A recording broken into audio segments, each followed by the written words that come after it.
Hey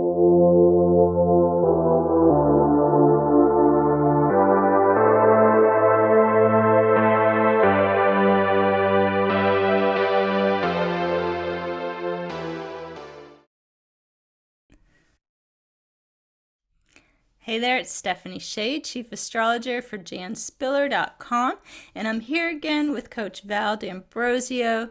We are on episode 7 of our series called Coaching Through the Astrological Forecast, and this is where we talk astrology as well as a bit of the psychology behind the themes and some coaching tips from Val about how to navigate the shifting energies in the sky. So we've been having a lot of fun with this, and I'm excited to dive into Taurus season, which is coming right up, starting on April 19th through May 19th. And I love the sign of Taurus. I love all the signs, as you know if you watch this.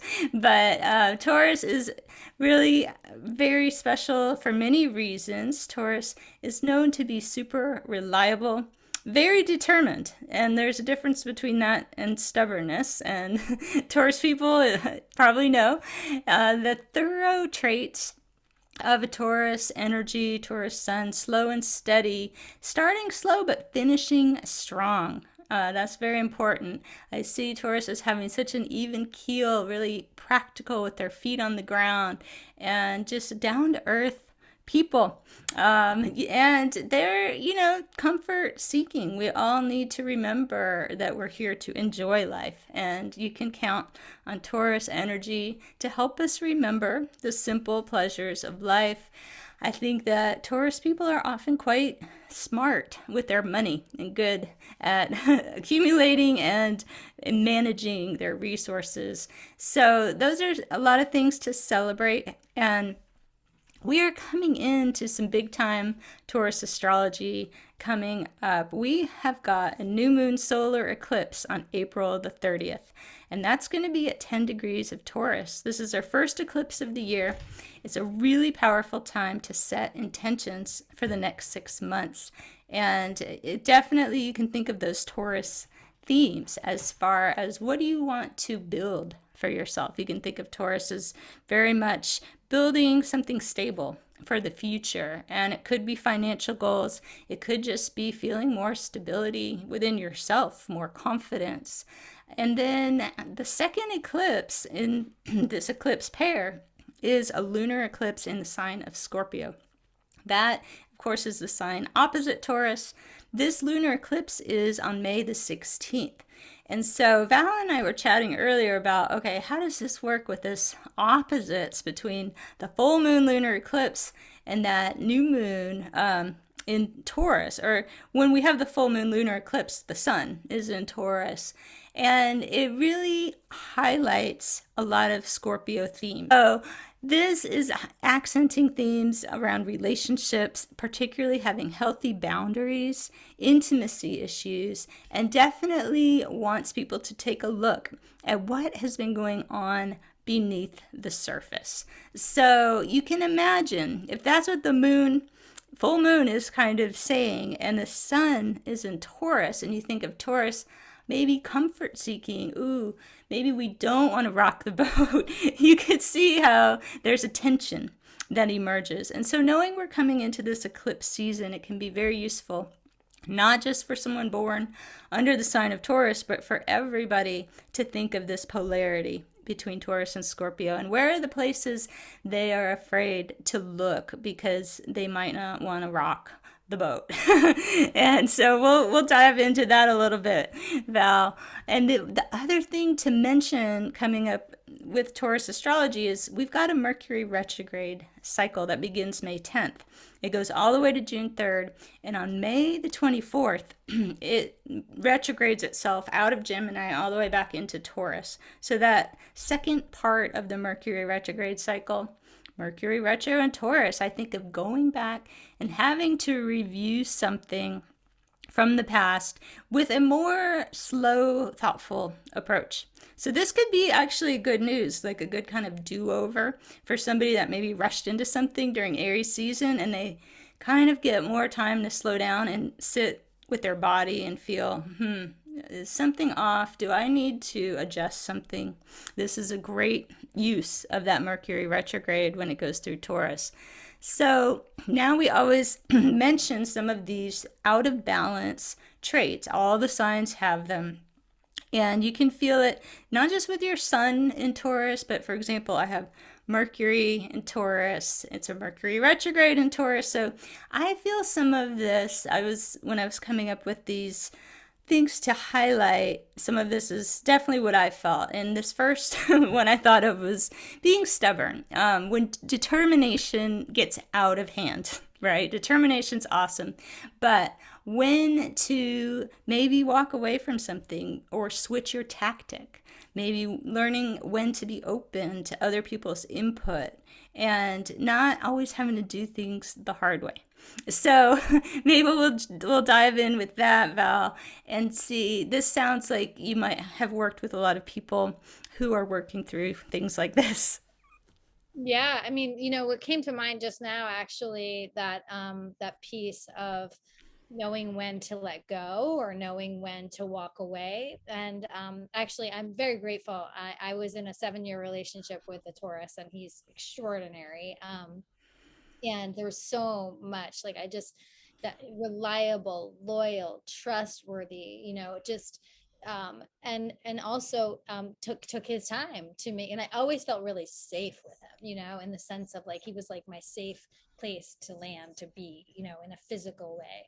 Um but one of the things that just came to mind when you said that, I was like, oh, okay, like, I think that, what if there was a shift of perspective? It's not necessarily that I'm letting go, or I'm walking away, or I'm even, perhaps, maybe if the word failure comes into mind, but everything comes to an end, everything.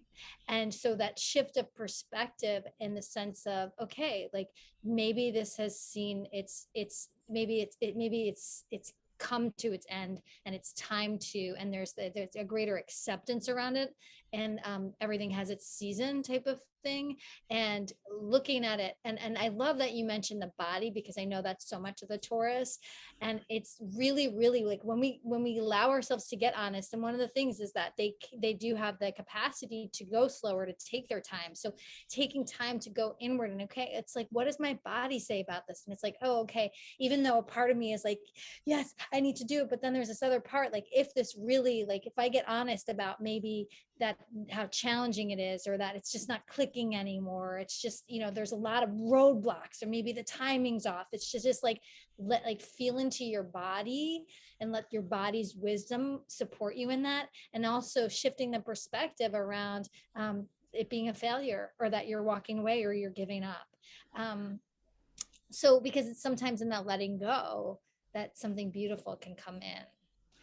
So, Yeah, I think that's really wise, and I think for Taurus people, I think of so much strength and the ability to accomplish a mhm. lot, and it might just mean shifting that energy in a slightly different direction. So maybe they don't have to completely stop doing what they were doing, but just try it in a different way. This one I really felt personally having that Mercury in Taurus because it comes from thinking, well, I'm already on this track. This is where I put my energy. I better just I don't can't just leave all that behind, you know. But I like how you say it. Well, maybe what you're leaving behind is something that is better off left there. Yeah. And even in that moment, like, what we can do in supporting people that have that, either that tendency, or that heavy Taurus in their chart, or it's just maybe a learned behavior, is really asking them questions, getting curious around it, and being like, okay, so what are the things, like, whether it's pros and cons lists, right? Because that might help them to see it from a different point of view, right? Because that's where we're making decisions from, is the point of view that we're, the lens with which we're looking through, right? And so, Hmm. or it's also even asking questions like, okay, so if you were to move forward, what would you need in order to do that? And in all of that, also giving yourself the space and time when you're supporting them in their not being able to make a decision, or their feeling stuck or maybe digging their heels in and not making that decision. And this is what I see in relationships that can be a little challenging, is the other person feels like they're on hold until that person kind of moves forward or makes the decision, or they're kind of stuck and in limbo, when actually that's actually not true. And so I want to say that also, in addition to supporting them and asking questions and going, okay, you know, what would you need? Or do you see, what are all sides to it? Like, what are the pros and cons? But then keep doing you. Like, keep doing the steps that you need to take. Keep taking care of the things that you do. Because I know, at least for me, I would get so focused on the what wasn't happening or the action that wasn't moving forward, that even though it was clear as day that it was supposed to move forward, I found that my focus would go on the non-action, which would only make him more closed off and slower, right, in making a decision. Where the reality was, if I had just kind of did me more and supported with him with his timing of it and everything else, that my guess, my hallucination is he would probably have moved forward. And I think about that even with my clients as well. But it's easier in a place of when you're a coach to a client as opposed to when you're in relationship with that person. It's slightly different, huh? Yeah. Yeah. And, you know, under these eclipses coming up, Taurus, solar eclipse, Scorpio, lunar eclipse, the energy is shifting.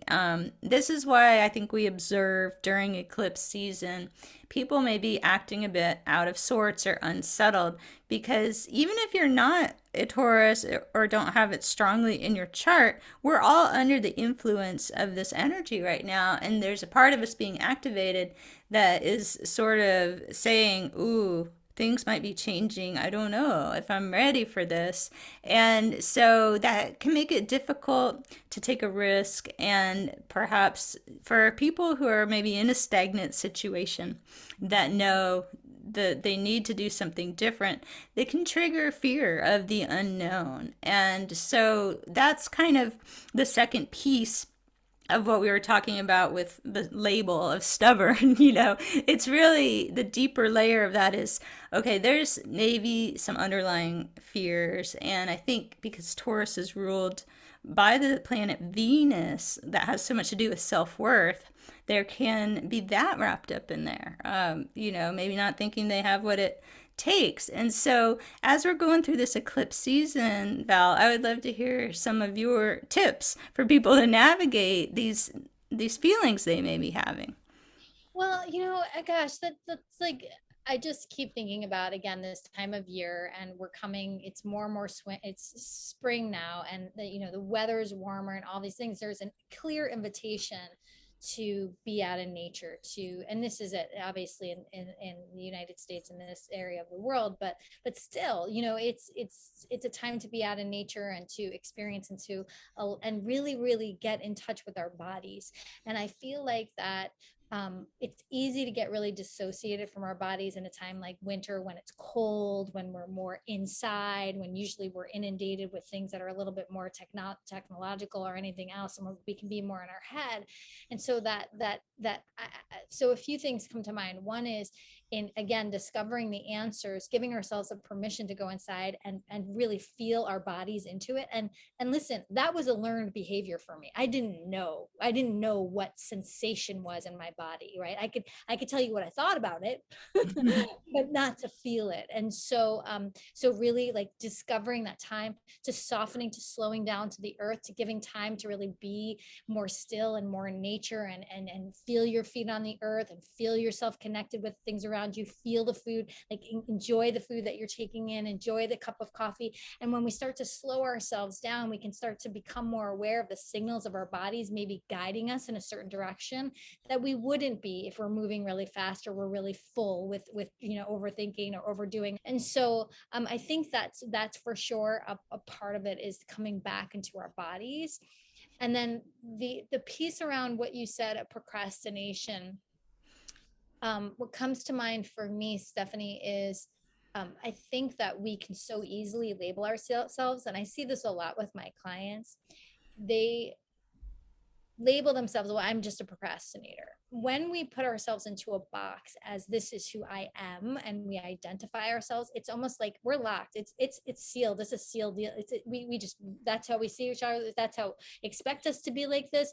You should expect it. I'm going to expect it. And that's really it. And I want to invite them to realize, like, first of all, to watch for when you do label yourself, and actually reflect on the times where you didn't procrastinate, because maybe it was a matter of that you took your time, you took step by step, you were you were doing, you had a process around it.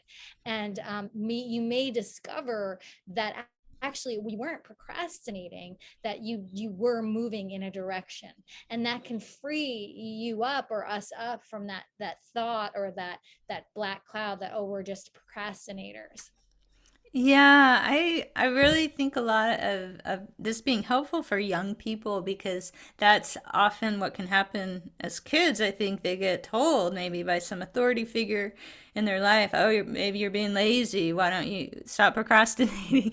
And for them, they were just having their process, and the pace of what was expected of them is different, and trying to get that to match up. And I, like I said at the beginning about Taurus, I feel like they may start slow, but they finish strong and finish like with a big underline. There's not a lot of quitting going on, and usually they figure out how to do something so that they can finish it well Yeah. and feel good about what they've accomplished at the end. So it's something admirable, and I think for young people that could be helpful to kind of build them up, like, ooh, maybe you're just taking the time to think about how you the best way to do this or something. Yeah, precisely. And I think also that piece of that you mentioned about the underlying thing, which might be their self-worth. And Hmm. I see that too. And I definitely think that, again, that kind of going in and being honest with ourselves and checking in, of going, okay, why am I not taking that step? And what if it wasn't about, what, again, getting curious, like, what if it wasn't me moving in a different direction, wasn't me leaving anyone, or wasn't me, disappointing anyone? What if it was for the highest good, or what it was for the highest good, or moving on to this next job or something like that? Like, it's not about me leaving these people, it's about that there's an opportunity for me to grow, to evolve, and all these kind of things, instead of the, and but getting deeper, a little deeper into it, and asking the question, okay, so that might be what's on the surface, like, oh, I don't want to let them down. But now let's go a little bit deeper. Let's get a little bit more curious. Like, what is it really about? Because if you do move in that direction, what's the worst thing that can happen for you? And then you get to look at the juice of it and be like, well, what if I don't do a good job? Or what if I'm not, and paying attention to language around it, because you might even realize that you're saying certain little things like, well, that's a little above me, or, whatever it is, and start to just become aware, metacognitive, right? Become aware of what we're thinking, and start to become aware of, like, wow, oh wow, okay, that's coming from a place of that I'm doubting myself, or I'm not believing in myself, which might be causing that, not moving forward. Yeah, I can totally see how that works with this. And I was thinking about the sign of Taurus wanting things to be stable, and Mhm. that maybe, being afraid to do something even if it would be better for them because there's not as much security.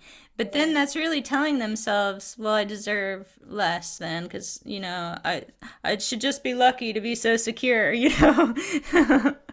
But really, sometimes it's like, actually, you deserve better and it's worth taking the risk. Yes, totally. That's Yeah. Yeah, this is helpful stuff I think for everybody, and especially, yeah, if you do have some Taurus, and everyone's got Taurus in yeah. their chart. It's in one of the houses if it's not on a certain planet. And so you can think about how that might work in that area. But definitely, if it's a planet, you will be probably activated by some of this astrology coming up. And so that's why I love to have these conversations with you, Val, because I think it can kind of get a heads up before the astrology has started. You know, this will come up before the eclipses, and people can make a strategy for themselves or some pep talks, right? Yep, yep, absolutely. And there's one other thing that you had mentioned around, I think about my ex who I love again, like it took him 3 years to buy a couch. And he would think about it, look it up almost every night, and I was like, come on, it's a couch, but I used to put a lot of pressure on him to make decisions. Mm. And it would be a point of contention for both of us because it wasn't working. And then I learned that we all have different pacing to our processing on a scale of 1 to 100. And I process as something like a 70 or something like that. So I process relatively quickly, right? But Einstein process information at a 35, so it has nothing to do with intelligence, right? But what I discovered about my ex is that he processed things slower, Mm-hmm. and there's a way to discover how quickly you process things, by the way. And so when I learned that, it was like this permission slip. I was like, oh my gosh, like it makes so much sense. So I started to just give him his space in time and processing, and I stopped making him so wrong for the time that he was taking my how quick I was ready to make the decision. And then the invitation for the person that's waiting for the Taurus kind of energy person to make the decision, to sit with their discomfort around it, right? Again, you do you, but also sit with your own discomfort of maybe, like, can I be comfortable in that person's pacing, knowing that it's different than mine? And if you can't get honest with yourself around that, but those are good things, I think, because it just gives freedom to each person. Yeah, this is really good advice for relationships, whether it's intimate relationship, friendships, people you're working with. This is awesome. I'm gonna definitely keep that in mind. And I definitely, yeah, I kind of run the gamut because being an Aries person, sometimes I'm like, I don't even want to think about this. I'm just gonna do it. And then other times with my Mercury and Taurus, it's just like too much to think about, and I really appreciate it when people give me that space because I find the Taurus energy will come through. They're not Yeah. going to flake out, but like give them some time. If you rush them, you might just get like 50% of what they would have offered. Yes, Yeah. absolutely. Yeah. Yeah. Well, I think this is going to really help people get prepared, and I always appreciate these conversations, Val. I think there's so much going on behind the astrology, and I really like looking at it through this lens with you. So, thank you so much for your wisdom on this. Yeah, well, thank you. And I think it's such an honor, and it's also really it's an important thing, I think, for us to just be aware of that, like you said, this is playing in the background regardless of what it is. And so also giving ourselves that permission to consciously move into the energy of the season. It's there's beauty in the Taurus energy, there's beauty in the Aries energy, there's such beauty. And so we get to really almost capitalize on that because we know it's more readily available for us, and as well as watch for the things that might trip us up along the way you know Yeah. I love it. I love it. We I get love the gifts and the things to watch out for, and you can make the most of it that way. I always try to use that phrase, make the most of this month's astrology. So yeah, I think with that, I wish people happy Taurus season, and we'll be back again. It's going to be Val season, Gemini season coming right up, and we'll have lots to discuss. So thanks for tuning in. If you have topics you want us to cover, be sure and leave us a comment. Yeah, thank you, everybody. it. Bye bye.